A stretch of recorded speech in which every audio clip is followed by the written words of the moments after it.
ನನ್ನ ಲಕ್ಕಿಡೆ, ಹಂಗಾಗಿ ನಾನು ಗೆಲ್ತೀನಿ ಅಂತ. ಸೀರಿಯಲ್ ನಂಬರ್ ಕೂಡ ಲಕ್ಕಿಯಾಗಿ ಬಂದಿದೆ ನನಗೆ 21 ಅಂತ. ಅದು ಅವ್ರವ್ರ ನಂಬಿಕೆ, ಅವರಿಗೆ ಯಾವುದ್ರಲ್ಲಿ ಮನಃಶಾಂತಿ ಸಿಗ್ತದೆ ಅವರಿಗೆ. ಈಗ ನಾವು ನಂಬಲ್ಲ ಅಂತ ರಾಧಾಕೃಷ್ಣ ಅವ್ರು ನಂಬಲ್ಲ, ರಾಧಾಕೃಷ್ಣ ಅವ್ರು ನಂಬ್ತಾನೆ.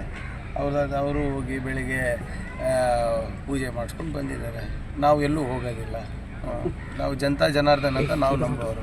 ಸೊ ಆದ್ದರಿಂದ ಎಲ್ಲ ಅವ್ರವ್ರಿಗೆ ಏನು ಮನಃಶಾಂತಿ ತರುತ್ತೆ, ಅವ್ರಿಗೇನು ನೆಮ್ಮದಿ ತರುತ್ತೆ ಅದು ಮಾಡೋ ಸ್ವತಂತ್ರ ಇದೆ, ಮಾಡಲಿ, ಅವರಿಗೂ ಒಳ್ಳೇದಾಗಲಿ. ಅದಕ್ಕೆ ನಾವು ಯಾಕೆ ಬೇಡ. ಅಂದರೆ ಚುನಾವಣೆ ಗೆಲ್ಲೋದು ಮಾತ್ರ ಕಾಂಗ್ರೆಸ್. BJP ಕ್ಯಾಂಡಿಡೇಟ್ ಎಲ್ಲ ಎಲಿಗೇಷನ್ ಮಾಡ್ತಾರೆ ನೋಡಿ. ಕಳೆದ ಒಂದು ವಾರದಲ್ಲಿ ಅವರು ಬದಲಾದಂಥ ಏನು ಧ್ವನಿ ಇರ್ಬೋದು, ಅವ್ರು ಬದಲಾದಂಥ ಸ್ಟ್ಯಾಂಡ್ಗಳು ತಾವು ನೋಡ್ತಾ ಇದ್ದೀರಾ. ನಾವು ಯಾವುದ್ರ ಬಗ್ಗೆ ಪ್ರಚಾರ ಮಾಡ್ತಾಯಿದ್ದೀವಿ, ಕಲಬುರಗಿ ನೆಕ್ಸ್ಟ್ ಬಗ್ಗೆ ಪ್ರಚಾರ ಮಾಡ್ತಾಯಿದ್ದೀವಿ, ಹಿಂದಿನ ರಿಪೋರ್ಟ್ ಕಾರ್ಡ್ ಬಗ್ಗೆ ಪ್ರಚಾರ ಮಾಡ್ತಾಯಿದ್ದೀವಿ, ಗ್ಯಾರಂಟಿ ಬಗ್ಗೆ ಪ್ರಚಾರ ಮಾಡ್ತಾಯಿದ್ದೀವಿ, ಮುಂದೆ ಏನು ಮಾಡ್ತೀವಿ ಅಂತ ಹೇಳ್ತಾರೆ, ಅದನ್ನು ಜನರ ಮುಂದೆ ತೊಗೊಂಡು ಹೋಗ್ತಾ ಇದ್ದೀವಿ. ಅವ್ರು ಯಾವುದ್ರ ಬಗ್ಗೆ ಮಾತಾಡ್ತಾ ಇದ್ದಾರೆ, ಅವರು ಭಾವನಾತ್ಮಕ ವಿಚಾರಗಳು, ಧರ್ಮಕ್ಕೆ ಏನೋ ಜಗಳ ಹಚ್ಚಿ, ಜಾತಿ ಜಗಳ ಹಚ್ಚಿ ಒಂದಲ್ಲ ಎರಡು ಸಮಾವೇಶನೇ ಮಾಡಿಬಿಟ್ರು ಈ ಸ್ವಾಭಿಮಾನಿಗಳ ಹೆಸರು ಮೇಲೆ. ಸೊ ಇವೆಲ್ಲನೂ ಕೂಡ ಸಹಜ, ಯಾಕಂದರೆ ಅವರು ಸೋಲ್ತಾ ಇದ್ದಾರೆ.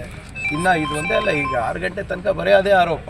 ನಿನ್ನೆ ಉಮೇಶ್ ಜಾಧವ್ ಅವರು ಒಂದು ಪ್ರೆಸ್ ಮೀಟ್ ಮಾಡಿದ್ರು, ಪ್ರೆಸ್ ಮೀಟ್ ಕರೆದಿದ್ರು, ಆಗಿಲ್ಲ. ಆದರೆ ಸಾಮಾಜಿಕ ಜಾಲತಾಣದಲ್ಲಿ ಲೈವ್ ಬಿಟ್ಟರು.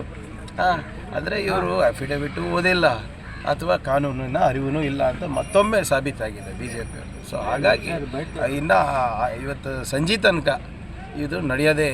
ಅದು ನಾಳೆ ನೋಡಿ, ಒಬ್ಬರು ಕೂಡ ಯಾರ ಮನೆಗೂ ಹೋಗಲ್ಲ. ಈಗಲೂ ಬರ್ಸ್ಕೊಡ್ತೀವಿ.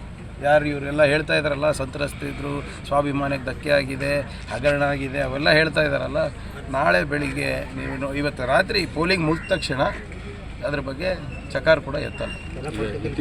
ಆ್ಯಬ್ಸಲ್ಯೂಟ್ಲಿ ಪೊಲಿಟಿಕಲ್ ಗಿಮ್ಮಿಕ್ಕು ಏನಿದೆ ಹೇಳಿ? ಯಾವುದಾದ್ರೂ ಒಂದು ಸಾಕ್ಷಿ ಇದೆಯಾ, ಒಂದು ಏನಾದರೂ ಪುರಾವೆ ಇದೆಯಾ, ಡಾಕ್ಯುಮೆಂಟ್ ಇದೆಯಾ? ಸುಮ್ಮನೆ ಇದು ಚುನಾವಣೆ ಬಂದಾಗೆಲ್ಲ ಇವ್ರದ್ದಿದೆ ಕತೆ.